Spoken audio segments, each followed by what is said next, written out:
آپ نے کھانا نہیں کھایا تھا، شاید آپ آنٹی صباحت سے ناراض تھیں۔ اصحاد نے روٹی کا لقمہ لیا اور اپنے ہاتھ سے حجاب کی طرف بڑھایا۔ حجاب اس کا خلوص ٹھکرا نہ سکی اور اس نے اصحاد کے ہاتھ سے لقمہ لیا۔ آپ کھانا کھائیں، میں چلتا ہوں۔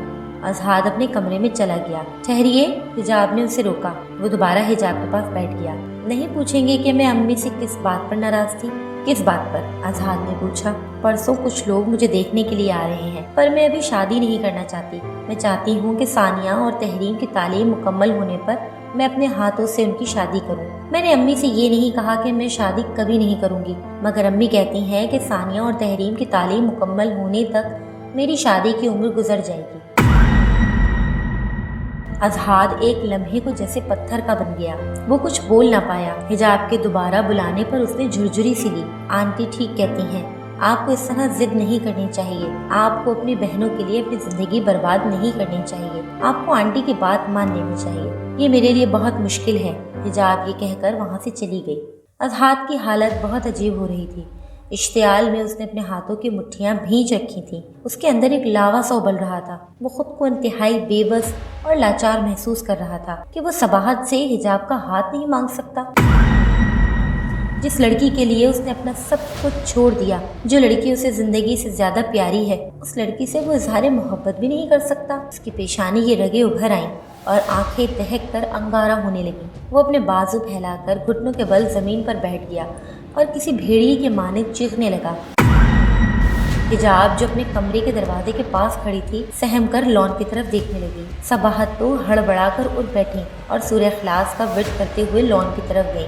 بہت عجیب سی آواز آئی تھی، یہی لان سے ہی آئی تھی۔ اس نے لان کے چاروں طرف نظر دوڑائی مگر وہاں کوئی نہیں تھا۔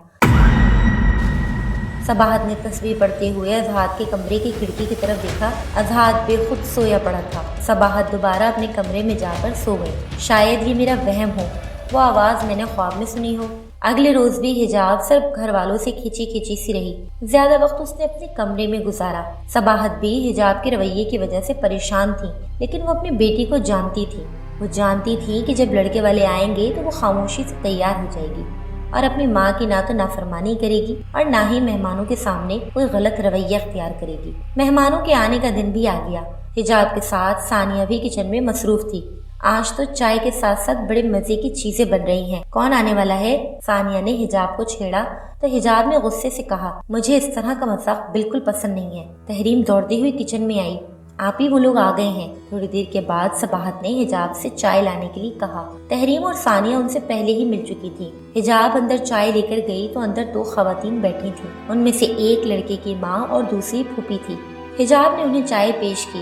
بہت خوشگوار ماحول رہا۔ صباحت بھی خوش تھی۔ خواتین کے انداز سے لگ رہا تھا کہ انہیں حجاب پسند آ گئی ہے۔ جب جانے کا وقت قریب آیا تو لڑکے کی ماں نے ہچکچاتے ہوئے صباحت سے کہا، آپ سے کچھ بات کرنی ہے۔ اس نے ترچھی نظر سے حجاب کی طرف دیکھا۔ حجاب بیٹی یہ برتن لے جاؤ، صباحت نے کہا۔ حجاب برتن اٹھا کے کچن میں لے گئی تو صباحت عورت سے مخاطب ہوئی، جی کیا کہہ رہی تھی آپ؟ بات دراصل یہ ہے، ہمیں آپ کے گھر کا ماحول بہت پسند آیا ہے۔ ہمیں خوشی ہوگی جب ہماری بیٹی کی شادی اس گھر میں ہو۔ صباحت کی بانچیں کھل گئی۔ وہ منہ میٹھا کرانے کے لیے مٹھائی منگوانے لگی تو لڑکی کی پھوپھی نے کہا، لیکن اس کے خاموش ہوتے ہی صباحت نے کہا، لیکن کیا؟ آپ کیا کہنا چاہتی ہیں؟ ہم یہ کہنا چاہتے ہیں کہ ہمارے بیٹے کی عمر کے حساب سے ثانیہ ٹھیک رہے گی۔ لڑکی کی ماں ختیجہ کی بات سن کر صباحت جیسے سن ہو گئی۔ دونوں خواتین نے اٹھتے ہوئے کہا، آپ بیٹیوں سے مشورہ کر لیں اور پھر بتا دیجیے گا۔ ہمیں مایوس مت کیجیے گا، ہمیں آپ کے فون کا انتظار رہے گا۔ ان کے جانے کے بعد صباحت کی ساری خوشی ہوا ہو گئی۔ ثانیہ اور تحریم صباحت کے پیچھے پڑ گئی۔ اماں کیا بات کی لڑکے والوں نے؟ انہیں آپ ہی پسند تو آ گئی ہے نا؟ صباحت برتن اٹھاتے ہوئے چڑھ کر بولی، جب تینوں بہنیں جوان ہوں تو لوگ رشتہ مانگتے ہوئے چھوٹی بڑی نہیں دیکھتے۔ کیا مطلب؟ ثانیہ اور تحریم ایک دوسرے کی طرف پھٹی پھٹی آنکھوں سے دیکھنے لگی۔ تم دونوں بہنیں یہ برتن سمیٹو، صباحت یہ کہہ کر کچن سے باہر جا کر حجاب کو ڈھونڈنے لگی۔ اس کا دل غم کے بوجھ سے چور چور تھا۔ دعا مانگنے لگی تو اس کی آنکھیں بھیگ گئیں۔ اے میرے رب، تیرے سوا میرا کوئی پرسان حال نہیں، مجھے سیدھی راہ دکھا اور درست فیصلہ کرنے کی قوت دے، مجھے سرخرو کر دے۔ صباحت نے حجاب سے رشتے کے موضوع پر کوئی بات نہیں کی جب تک اس کے ذہن نے کوئی حتمی فیصلہ نہیں کیا۔ اس نے بیٹیوں سے بات کرنا مناسب نہیں سمجھا۔ رات ہوئی تو حجاب صباحت کے قریب آ کر بیٹھی تو صباحت نے حجاب کی طرف دیکھا جو کسی پری کی مانند خوبصورت دکھائی دے رہی تھی۔ میری بیٹی تو شہزادی ہے، پتہ نہیں لوگوں کی آنکھوں کو کیا ہو گیا ہے۔ اس وقت سے ڈرتی تھی میں۔ لڑکی کی عمر کے آگے اس کی خوبصورتی کی اہمیت نہیں رہتی۔ آپ کیا کہنا چاہتی ہیں؟ حجاب نے ماں کے ہاتھ پر دھیرے سے ہاتھ رکھا۔ صباحت نے حجاب کی طرف دیکھا۔ جو لوگ رشتے کے لیے آئے تھے وہ کہہ رہے تھے کہ تمہاری عمر ان کے بیٹے کی عمر سے زیادہ ہے۔ وہ اپنے بیٹے کے لیے ثانیہ کا ہاتھ مانگ رہے تھے۔ حجاب نے سر جھکاتے ہوئے پوچھا، تو آپ نے کیا کہا؟ میں نے فی الحال ان سے کچھ نہیں کہا، البتہ سوچنے کے لیے وقت مانگا ہے۔ صباحت نے حجاب سے جیسے آنکھیں چرا لی۔ اماں ٹھیک ہے، انہیں اپنے بیٹے کے لیے ثانیہ پسند آئی، مجھے یہ بات بری نہیں لگی، لیکن جب تک ثانیہ کی تعلیم مکمل نہیں ہو جاتی ہم اس کی شادی کے بارے میں کیسے سوچ سکتے ہیں؟ حجاب نے کہا۔ صباحت کسی ٹوٹے برتن کی طرح کھن گئی۔ میں جن حالات سے دو چار ہوں اس میں اگر ثانیہ کا اچھا رشتہ آتا ہے تو میں قطعاً نہیں سوچوں گی کہ اس کی تعلیم مکمل ہوئی ہے یا نہیں۔ میں ثانیہ کے لیے رشتہ قبول کر رہی ہوں اور یہ رشتہ بہت اچھا ہے۔ تم نے ہمیشہ اپنی ضد کی وجہ سے اچھے رشتے ٹھکرائے، ورنہ پہلے بڑی بہن کی شادی ہونی چاہیے۔ میں چاہتی ہوں کہ تم فیصلہ کرنے میں میری مدد کرو۔ حجاب جو سر جھکائے اداس بیٹھی تھی شکستہ اداس لہجے میں بولی، اماں اگر آپ نے فیصلہ حالات کے رحم و کرم پر چھوڑ دیا ہے تو پھر ہمیں خواب دیکھنے کا کوئی حق نہیں ہے۔ جو آپ بہتر سمجھیں فیصلہ کر لیں۔ حجاب نہ جانے من میں کتنی باتیں چھپائے وہاں سے اٹھ گئی۔ ثانیہ اور تحریم کے لیے یہ خبر کسی بم پھٹنے سے کم نہ تھی۔ حجاب نے انہیں یہ باتیں امی کی فیصلہ سنانے سے پہلے اس لیے بتائیں کہ ثانیہ کا ذہن بن جائے۔ اگلے روز دوپہر کے کھانے کے بعد صباحت نے ثانیہ سے بات کی۔ اس نے ثانیہ کے آگے اپنے دکھوں کا تار تار دامن پھیلا دیا۔ ماں کی مجبوریت سمجھتے ہوئے ثانیہ نے رشتے کے لیے ہاں کر دی۔ صباحت نے آگے بڑھ کر ثانیہ کو اپنے سینے سے لگا لیا۔ سدا خوش رہو۔ دوپہر کے 3:30 بج رہے تھے۔ ثانیہ اور تحریم حسب معمول سو گئی۔ حجاب قالین پر بیٹھی دیوار سے پشت لگائے کسی گہری سوچ میں گم تھی۔ دل پر غم کے بادل چھائے تھے، آنکھیں بار بار بھیگ جاتی تھیں۔ اس کے اندر ایک جنگ جاری تھی۔ اس کا دل چاہ رہا تھا کہ اس کی کوئی قریبی دوست ہو جس سے وہ اپنا دکھ بانٹے۔ شاید اس کی کوئی ایسی دوست بھی نہ تھی۔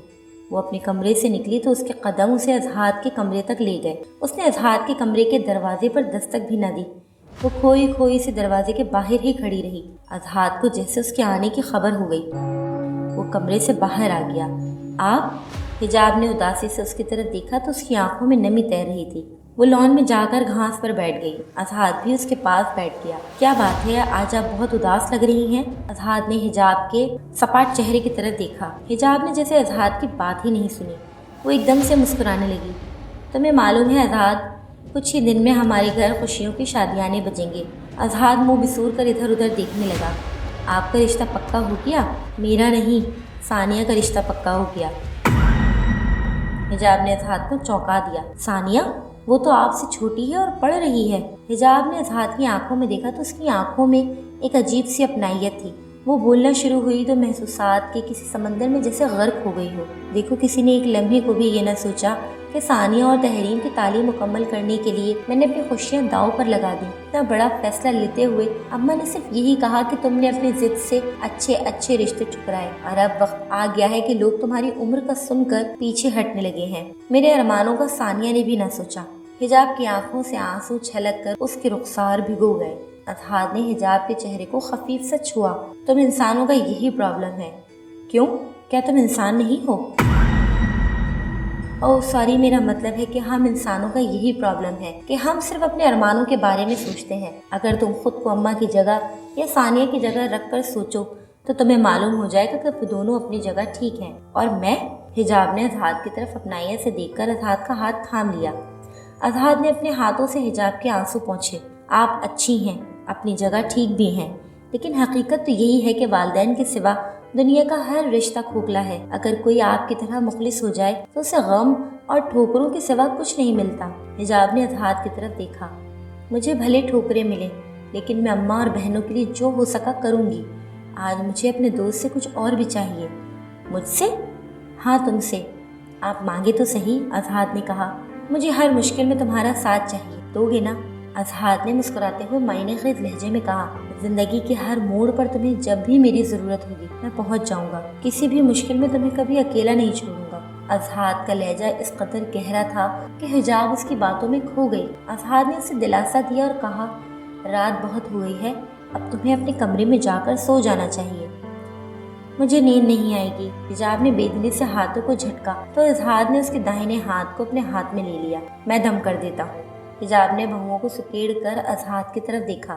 آنکھیں بند کر لو، یہ کہہ کر اصحاد نے ہونٹوں کی تیز جنبش کے ساتھ کچھ ورد کرنا شروع کر دیا۔ وہ دھیرے دھیرے اپنا ہاتھ حجاب کی پیشانی تک لے گیا۔ اس نے اپنا انگوٹھا حجاب کے بھووں کے درمیان میں رکھا اور باقی انگلیوں کو اس کی پیشانی پر خفیف سے انداز سے حرکت دینے لگا۔ ساتھ ساتھ وہ پڑھتا بھی رہا۔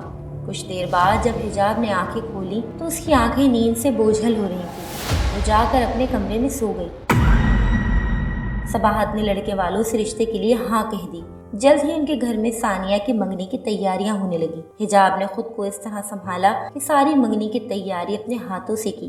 منگنی سے ایک دن پہلے جب ساری تیاری مکمل ہوئی، لڑکے سبحان کی والدہ کا فون آیا کہ جتنے لوگ ان کے ساتھ آئیں گے ان سب کو سوٹ دیتے ہیں۔ صباحت نے سبحان کی والدہ کو سمجھایا کہ انہوں نے سبحان کے کپڑے خریدے ہیں، ابھی ان کا ہاتھ تنگ ہے، انشاءاللہ شادی میں یہ رسم پوری کر دیں گے۔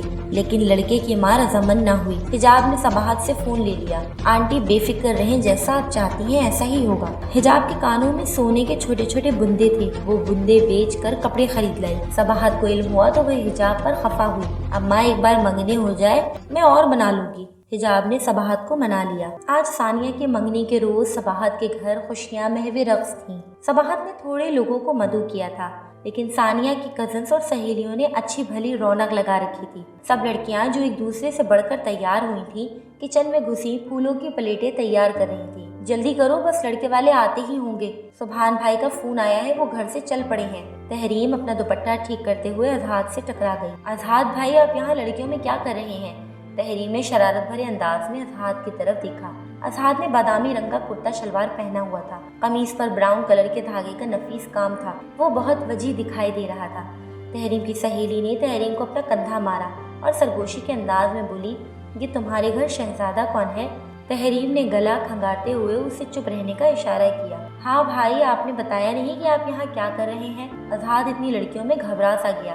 وہ میں پوچھنے آیا تھا کہ کوئی کام تو نہیں ہے؟ آپ ایسا کریں، آپ ہی حجاب سے پوچھ لو۔ آپ ایسا کریں، آپ ہی حجاب سے پوچھ لیں، جو ابھی تک خود تیار نہیں ہوئی۔ تحریم نے ہنسی روکتے ہوئے کہا۔ اس کی سہیلی نے ایک بار پھر کندھے اچکائے۔ تحریم، جا کے اپنی آپی کو تیار ہونے میں مدد تو دو، انہیں تو میک اپ بھی کرنا نہیں آتا ہوگا۔ خبردار جو میری آپی کا مذاق اڑایا، وہ سادی بھی بہت پیاری لگتی ہیں۔ یہ کہہ کر تحریم نے پھولوں کی پلیٹیں اٹھائیں اور سہیلیوں کے ساتھ لان کی طرف بڑھی۔ اصحاد کی متلاشی نگاہیں ہر طرف حجاب کو ڈھونڈ رہی تھیں۔ اتنے میں لڑکیاں شور مچاتی ہوئی گیٹ کی طرف بھاگیں۔ لڑکے والے آ گئے ہیں۔ بڑے ہال میں بیٹھے تمام لوگ باہر لان میں چلے گئے۔ اصحاد وہاں اکیلا کھڑا تھا۔ پازیب کی جھنکار کی آواز پر اس نے دروازے کی طرف دیکھا۔ حجاب سرخ اور فیروزی لہنگے میں اس کے سامنے کھڑی تھی۔ اس نے فیروزی کلر کے لہنگے کے اوپر سرخ کرتی پہنی ہوئی تھی۔ وہ بلا کی خوبصورت دکھائی دے رہی تھی۔ اس کے لمبے سیاہ بال کمر سے نیچے تک تھے۔ سرخ نگوں کے لائٹ سیٹ نے اس کی خوبصورتی میں اضافہ کر دیا تھا۔ سادہ سے میک اپ میں بھی وہ بہت پیاری لگ رہی تھی۔ حسن تو ایسا کہ اصحاد بے اختیار کہہ اٹھا، بہت پیاری لگ رہی ہو۔ حجاب نے مسکراتے ہوئے اصحاد کو سرتاپا دیکھا۔ تم تو بہت چھپے رستم نکلے، تمہارا سوٹ تو بہت زبردست لگ رہا ہے۔ حجاب نے ہاتھوں میں پھولوں کی پلیٹ تھامی ہوئی تھی۔ اصحاد کی نظریں اس کے چہرے پر ہی ٹھہر گئی تھیں۔ اس کا دل چاہ رہا تھا کہ وقت یہیں تھم جائے، وہ بس حجاب کو یوں ہی تکتا رہے۔ وہ اپنی ارد گرد کی ہر چیز سے غافل ہو گیا تھا کہ حجاب نے پلیٹ سے پھولوں کی چند پتیاں اٹھائیں اور اس کے چہرے پر مار دی۔ تمہیں کیا ہو گیا ہے؟ لڑکے والے آ گئے ہیں، آؤ ان کو استقبال کرتے ہیں۔ وہ دونوں بھی باہر چلے گئے۔ لڑکے والوں کے استقبال کے بعد لڑکے والوں کو کھانا کھلایا گیا۔ اس کے بعد منگنی کی رسم ہوئی۔ فنکشن رات گئے تک جاری رہا۔ اصحاد نے سارا کام ایسے سنبھالا کہ صباحت کو اپنے بیٹے کی کمی محسوس نہیں ہوئی۔ مہمانوں میں سے جس نے بھی اصحاد کے بارے میں پوچھا تو صباحت نے یہی کہا کہ یہ میرا بیٹا ہے۔ فنکشن ختم ہونے کے بعد جب سب مہمان چلے گئے تو اصحاد اور حجاب صباحت کے ساتھ مل کر رات 1 بجے تک چیزیں سمیٹتے رہے۔ کام ختم ہو گیا تو اصحاد نے صباحت سے کہا، آنٹی میں اپنے کمرے میں جا رہا ہوں۔ بیٹا، تم نے تو کچھ ٹھیک سے کھایا بھی نہیں ہے، میں سالن اور چاول گرم کرتی ہوں، تم کچھ کھا لو۔ صباحت نے کہا، نہیں مجھے بھوک نہیں ہے، اگر چائے مل جائے تو۔ اصحاد نے کہا۔ صباحت نے حجاب کو بلایا۔ حجاب اظہار کے لیے چائے بنا دو۔ تھوڑی دیر کے بعد حجاب چائے کے 2 کپ لے کر اظہار کے پاس آ گئی۔ میرے ہاتھ کی چائے پیو گے تو ساری تھکان دور ہو جائے گی۔ حجاب نے کپڑے تبدیل کر لیے، اس نے بالوں کو کلپ کی مدد سے پیک کر لیا تھا، وہ سادی بھی پیاری لگ رہی تھی۔ اظہار نے مسکراتے ہوئے حجاب کی طرف دیکھا۔ تم اگر مجھ سے کچھ روز مسلسل کام کرواؤ تو بھی میں نہیں تھکوں گا۔ کیوں، تم کوئی جن زادے ہو جو تھک نہیں سکتے؟ حجاب نے مزاحیہ انداز میں اظہار کی طرف دیکھا۔ اظہار کی آنکھیں فضا میں بھٹکنے لگیں جیسے وہ کسی گہری سوچ میں کھو گیا ہو۔ حجاب کی آواز اس کو بہت دور سے آتی ہوئی محسوس ہوئی۔ ہاں، میں جن ہی تو ہوں، کبھی خواب، کبھی اظہار، اور کبھی اچانک دھوئیں کی طرح تمہاری زندگی سے غائب ہو جاؤں گا، لیکن تم نے تو ہر مشکل وقت میں میرا ساتھ نبھانے کا وعدہ کیا ہے، حجاب نے کہا۔ اظہار کی آنکھیں حجاب کی آنکھوں میں کھو گئیں۔ میں نظر آؤں یا نہ آؤں، میں ہر لمحے، ہر وقت تمہارے پاس ہوں گا۔ حجاب نظریں جھکا کر تیز تیز سانس لینے لگی۔ بس کرو اظہار، مجھے ڈر لگنے لگا ہے، میرے ساتھ ایسا مذاق مت کرو۔ سوری حجاب، آئندہ ایسا مذاق نہیں کروں گا۔ اظہار کا لہجہ معنی خیز ہو گیا۔ وہ چائے پی کر کمرے میں چلا گیا۔ حجاب بھی صباحت کی مدد کرانے کچن میں چلی گئی۔